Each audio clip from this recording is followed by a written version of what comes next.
Badak, atau dikenal dengan nama ilmiahnya Rhinocerotidae, hewan darat besar yang terkenal dengan tanduk culanya yang menawan dan kulit tubuhnya yang tebal telah menambah keindahan dunia alam liar. Namun, sayangnya badak-badak ini sekarang menghadapi ancaman serius yang hampir mengarah pada kepunahan mereka. Dalam video kali ini, kita akan mengupas lebih dalam tentang 5 spesies badak, keunikan fisiologi, peran ekologis, upaya pelestarian.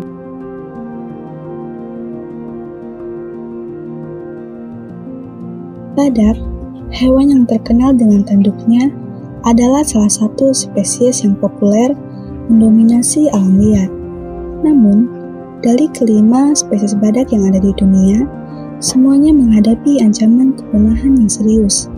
Mari kita lihat lebih dekat kelima spesies ini dan tantangan yang mereka hadapi.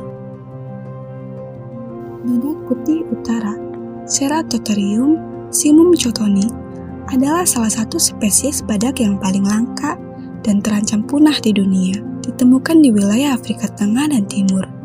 Spesies ini memiliki ciri khas tanduk yang besar dan tajam, serta kulit yang tebal. Sayangnya, populasi badak putih utara telah mengalami penurunan dramatis beberapa tahun terakhir. Situasi semakin memburuk pada awal tahun 2000-an, ketika pemburuan ilegal semakin intensif. Pada tahun 2008, badak putih utara yang terakhir kali dilihat di alam liar dinyatakan mati. Saat itu, hanya tersisa 4 individu di penangkaran di Keko Gantengnya. Sayangnya, pada tahun 2018, salah satu betina yang bernama Sudan, yang juga merupakan badak putih utara terakhir di alam liar, meninggal dunia. Upaya perlindungan dan penyelamatan badak putih utara tetap berlanjut. Tim ilmuwan dan ahli konservasi telah berusaha untuk menggunakan teknologi reproduksi asisten untuk menyelamatkan spesies ini. Pengumpulan sperma dan telur dari badak putih utara yang tersisa di penangkaran adalah langkah penting dalam upaya ini. Dengan harapan teknologi pembiakan dalam pipa dapat berhasil, embrio yang dihasilkan dapat ditanamkan ke badak putih selatan sebagai ibu pengganti. Badak hitam Diceros bicornis ditemukan di berbagai wilayah Afrika. Spesies ini memiliki ciri khas 2 tanduk yang membedakannya dari spesies badak lainnya. Tanduk-tanduk ini memiliki nilai komersial yang tinggi dan sering dicari oleh pemburu ilegal, mengancam kelangsungan hidup spesies ini. Seiring berjalannya waktu, populasi badak hitam mengalami penurunan drastis akibat berbagai faktor. Pada awal abad ke-20, diperkirakan populasi badak hitam masih mencapai lebih dari 100 ekor. Namun, akibat perburuan ilegal yang intensif untuk tanduknya, angka ini merosot tajam. Pada tahun 1980-an, populasi mereka hanya tersisa sekitar 2.400 ekor. Meskipun berbagai upaya konservasi telah diambil, badak hitam tetap dalam situasi yang kritis. Beberapa langkah yang diambil untuk melindungi mereka, termasuk pengawasan ketat di taman-taman nasional, perburuan bersifat selektif untuk menghindari permusnahan berlebihan, dan usaha-usaha rehabilitasi untuk memulihkan habitat alami mereka.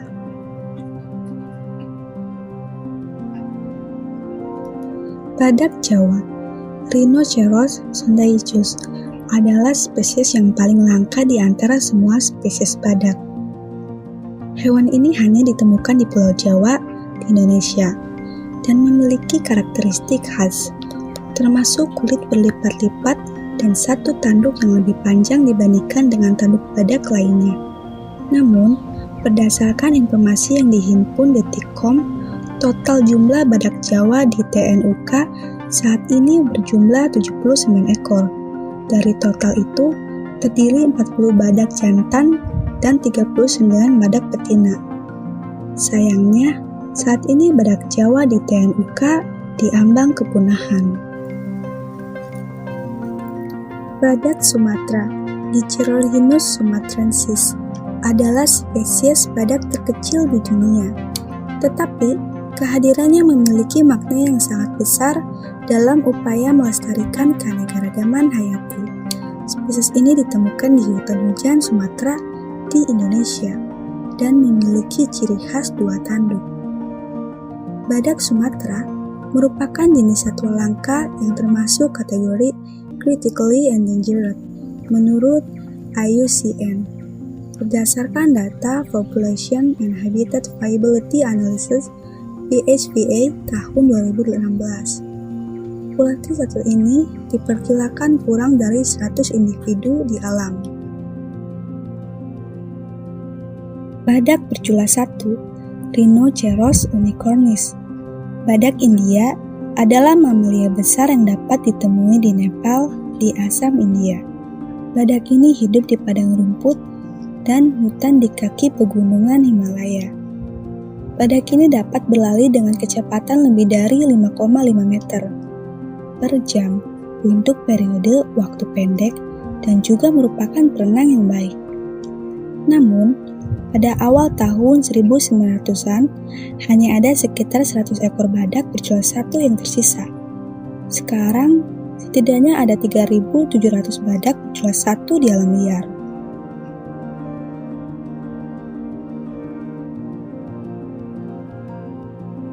Badak adalah hewan yang benar-benar unik dalam banyak hal, tetapi yang paling mencolok adalah tanduk culanya yang besar dan kokoh yang menjulang di dahi.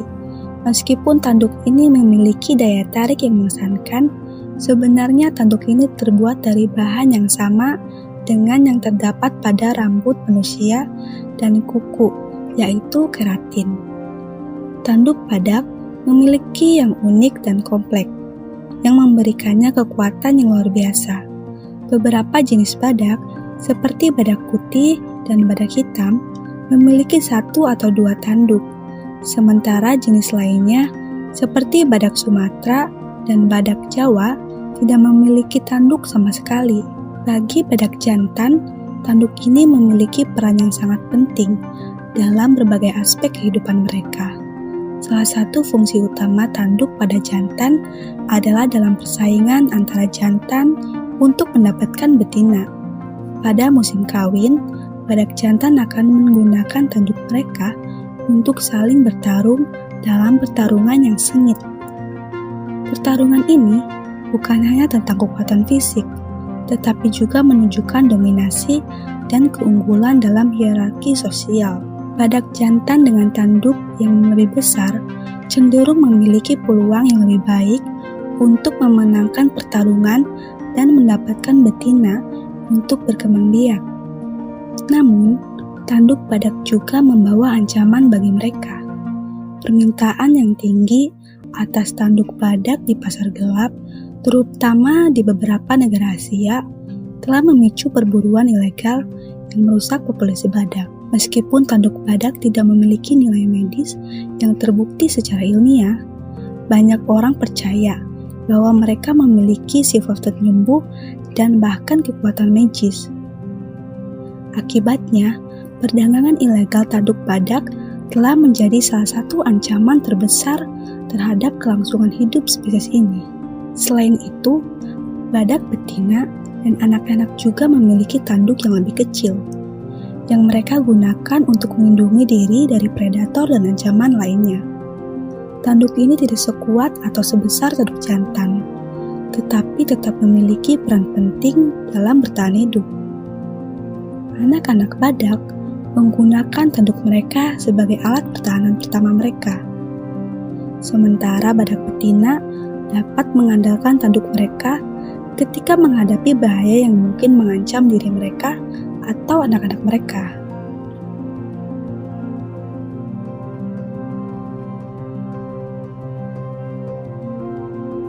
Badak tidak hanya menjadi makhluk yang menarik untuk diamati.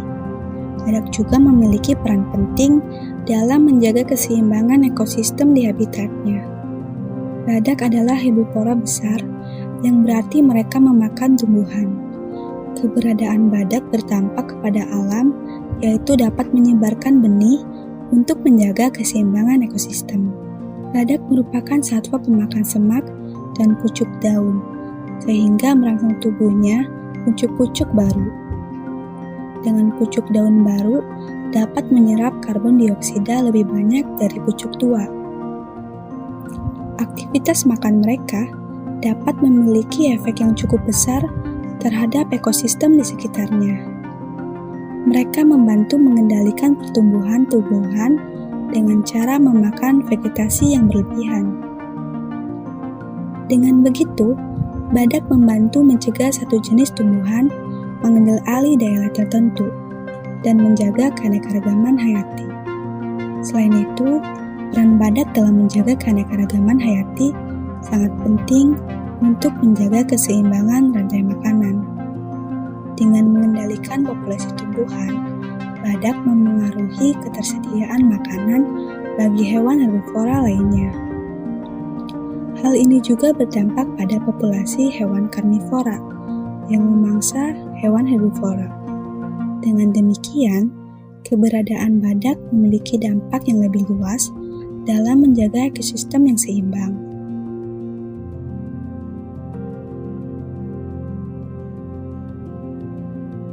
Upaya pelestarian badak melibatkan langkah-langkah seperti perlindungan habitat, mempertahankan dan mengembalikan habitat alami badak, seperti hutan dan padang rumput, untuk memastikan tempat tinggal mereka tetap utuh. Penegakan hukum, mengintensifkan upaya penegakan hukum untuk melawan perburuan liar dan perdagangan ilegal produk badak. Pemantauan populasi, melakukan pemantauan rutin terhadap populasi badak untuk memahami tren penurunan atau peningkatan populasi. Rehabilitasi dan penyelamatan, melakukan penyelamatan terhadap badak yang terluka atau yatim piatu, serta melaksanakan program rehabilitasi sebelum dilepaskan kembali ke alam liar. Edukasi masyarakat, mengedukasi masyarakat lokal dan global tentang pentingnya badak dalam ekosistem dan ancaman yang dihadapinya. Kerjasama internasional, bekerjasama dengan negara-negara lain dalam rangka mengatasi perdagangan ilegal dan mengkoordinasikan upaya pelestarian, mengolah populasi badak di habitat asli serta di taman-taman konservasi atau penangkaran untuk menjaga kelangsungan genetik. Penelitian, melakukan penelitian untuk memahami perilaku dan kebutuhan biologis badak serta menemukan solusi inovatif dalam pelestarian. Mengurangi konflik antara manusia dan badak dengan mengembangkan metode pertanian yang aman dan melibatkan masyarakat dalam upaya pelestarian. Penggalangan dana, mengumpulkan dana dari berbagai sumber seperti lembaga konservasi, pemerintah, dan masyarakat umum untuk mendukung program pelestarian. Semua upaya ini perlu dilakukan secara bersama-sama untuk mengamankan masa depan badak yang terancam punah. Terima kasih telah menonton video ini sampai akhir. Jangan lupa like, comment, and subscribe. Sampai jumpa di video selanjutnya.